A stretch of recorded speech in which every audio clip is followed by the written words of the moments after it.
नमस्कार। ये रामायण कथा पूरी तरह से श्रीमद् वाल्मीकि रामायण के ऊपर आधारित है। यदि आप इसका निरंतर श्रवण करते रहना चाहते हैं तो इस चैनल को सब्सक्राइब ज़रूर कर लें और आगे आने वाली सभी पॉडकास्ट के नोटिफिकेशन के लिए बेल आइकन को भी ज़रूर से प्रेस कर दें। अब हम सुनेंगे तीसरा अध्याय, माघ मास में रामायण श्रवण का फल, राजा सुमति और सत्यवती के पूर्व जन्म का इतिहास। सनत कुमार ने कहा, ब्रह्मर्षि नारद, आपने ये अद्भुत इतिहास सुनाया, अब रामायण के महात्म्य का पुनः विस्तार पूर्वक वर्णन कीजिए। आपने कार्तिक मास में रामायण के श्रवण की महिमा बताई, अब कृपा पूर्वक दूसरे मास का महात्म्य बताइए। मुने, आपके वचन अमृत से किसी को संतोष नहीं होगा। नारद जी ने कहा, महात्माओं, आप सब लोग निश्चय ही बड़े भाग्यशाली और कृतकृत्य हैं, इसमें संशय नहीं है, क्योंकि आप भक्ति भाव से भगवान श्री राम की महिमा सुनने के लिए उद्यत हुए हैं। ब्रह्मवादी मुनियों ने भगवान श्री राम के महात्म्य का श्रवण पुण्यात्मा पुरुषों के लिए परम दुर्लभ बताया है। महर्षियों, अब आप लोग एक विचित्र पुरातन इतिहास सुनिए, जो समस्त पापों का निवारण और संपूर्ण रोगों का विनाश करने वाला है। पूर्व काल की बात है, द्वापर में सुमति नाम से प्रसिद्ध एक राजा हो गए हैं। उनका जन्म चंद्रवंश में हुआ था। वे श्री संपन्न और सातों द्वीपों के एकमात्र सम्राट थे। उनका मन सदा धर्म में ही लगा रहता था। वे सत्यवादी तथा सब प्रकार की संपत्तियों से सुशोभित थे।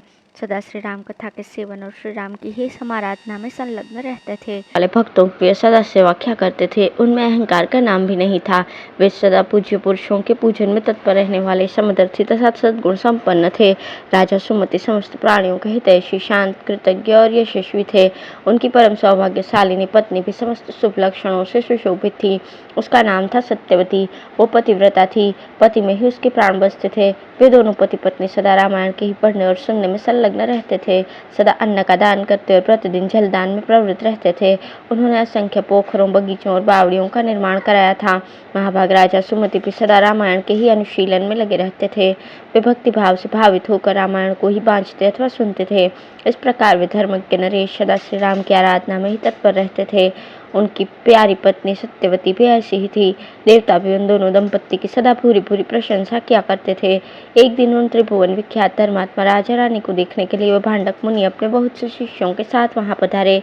मुनिवर भी भांडक को आया देखकर राजा सुमति को बड़ा सुख मिला। वे पूजा की विस्तृत सामग्री साथ लेकर पत्नी सहित उनकी अगवानी के लिए गए। जब मुनि का अतिथि सत्कार संपन्न हो गया तो वे शांत भाव से आसन पर विराजमान हो गए। उस समय अपने आसन पर बैठे हुए भूपाल ने मुनि से हाथ जोड़कर कहा, भगवान, आज आपके शुभागमन से मैं कृतार्थ हो गया, क्योंकि श्रेष्ठ पुरुष संतों के आगमन को सुखदायक बताकर उनकी प्रशंसा करते हैं। जहाँ महापुरुषों का प्रेम होता है, वहाँ सारी संपत्तियाँ अपने आप उपस्थित हो जाती हैं। वहाँ तेज, कीर्ति, धन और पुत्र सभी वस्तुएं उपलब्ध होती हैं। ऐसा विद्वान पुरुषों का कथन है।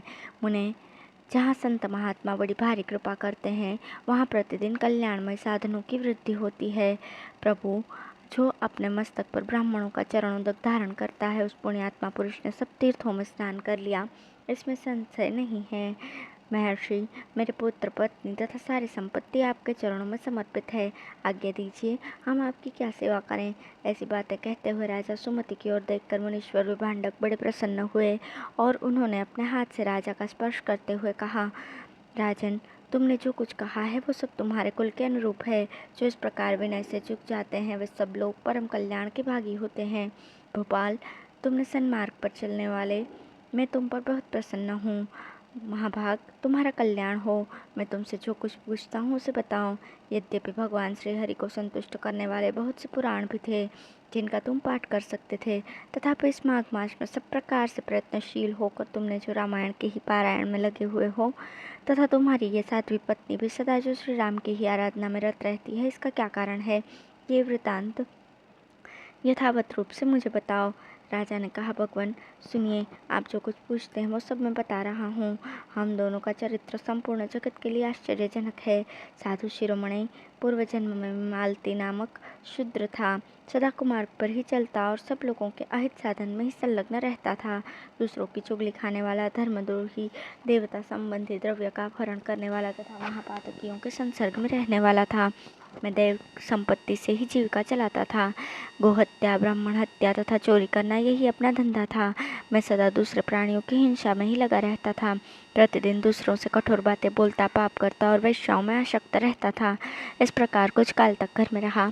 फिर बड़े लोगों की आज्ञा का उल्लंघन करने के कारण मेरे सभी भाई बंधुओं ने मुझे त्याग दिया और मैं दुखी होकर वन में चला आया।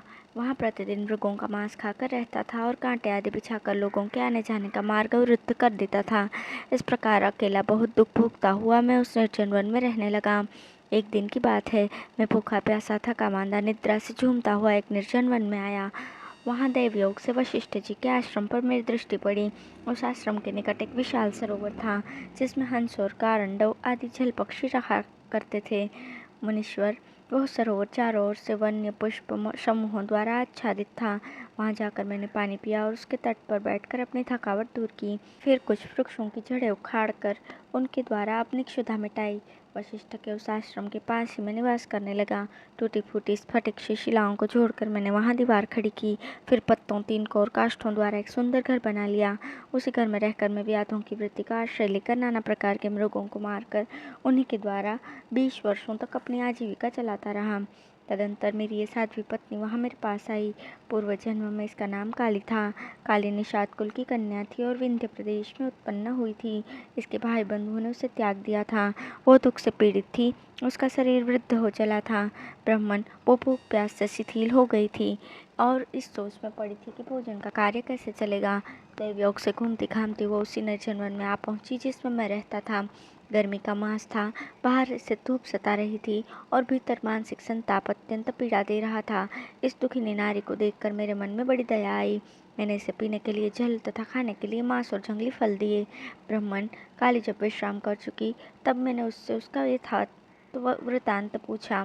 मेरे पूछने पर उसने जो अपने जन्म कर्म निवेदन किए थे उन्हें बताता हूँ, सुनिए। उसका नाम था काली और वो निषाद कुल की कन्या थी। उसके पिता का नाम दाम्भिक था। वो उसी की पुत्री थी और विंध्य पर्वत पर निवास करती थी। सदा दूसरों का धन चुराना और चुगली खाना ही उसका काम था।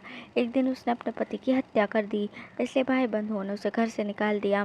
इस प्रकार परित्यक्ता काली उस दुर्गम वन में मेरे पास आई थी। उसने अपनी सारी करतूतें मुझे इसी रूप में बताई थी। तब वशिष्ठ जी के उस पवित्र आश्रम के निकट में और काली दोनों पति पत्नी का संबंध स्वीकार करके रहने और मांसाहार से ही जीवन निर्वाह करने लगे। एक दिन हम दोनों जीविका के निमित्त कुछ उद्यम करने के लिए वहाँ वशिष्ठ जी के आश्रम पर गए। वहाँ देवर्षियों का सारा समाज जुटा हुआ था। वही देखकर हम लोग उतर गए थे। वहाँ माघ मास में प्रतिदिन ब्राह्मण लोग रामायण का पाठ करते दिखाई देते थे। उस समय हम लोग निराहार थे और पुरुषार्थ करने में समर्थ होकर भी भूख प्यास से कष्ट पा रहे थे। अतः बिना इच्छा के ही वशिष्ठ जी के आश्रम पर चले गए। फिर लगातार 9 दिनों तक भक्तिपूर्वक रामायण की कथा सुनने के लिए हम दोनों वहाँ जाते रहे। उसी समय हम दोनों की मृत्यु हो गई। हमारे उस कर्म से भगवान मधुसूदन का मन प्रसन्न हो गया। अतः उन्होंने हमें ले आने के लिए दूत भेजे। वे दूत हम दोनों को विमान में बिठाकर भगवान के परम पद में ले गए। हम दोनों देवाधिदेव चक्रपाणि के निकट जा पहुँचे। वहाँ हमने जितने समय तक बड़े बड़े भोग भोगे थे वो बता रहे हैं, सुनिए। कोटि सहस्त्र और कोटि शत युगों तक श्री राम धाम में निवास करके हम ब्रह्मलोक में आए।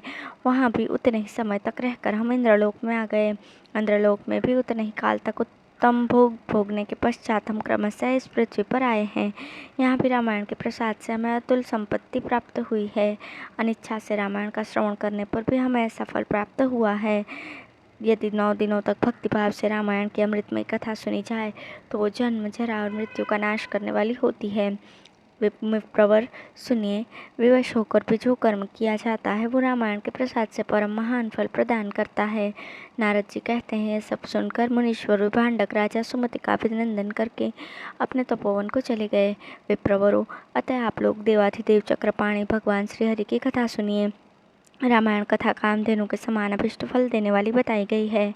माघ मास के शुक्ल पक्ष में प्रयत्न पूर्वक रामायण की नवाहन कथा सुननी चाहिए। वो संपूर्ण धर्मों का फल प्रदान करने वाली है। ये पवित्र आख्यान समस्त पापों का नाश करने वाला है। जो इसे बाँचता अथवा सुनता है वो भगवान श्री राम का भक्त होता है। इस प्रकार श्री स्कंद पुराण के उत्तरखंड में नारद सनत कुमार संवाद के अंतर्गत रामायण महात्म्य के प्रसंग में माघ मास में रामायण कथा श्रवण के फल का वर्णन नामक तीसरा अध्याय पूर्ण हुआ। धन्यवाद।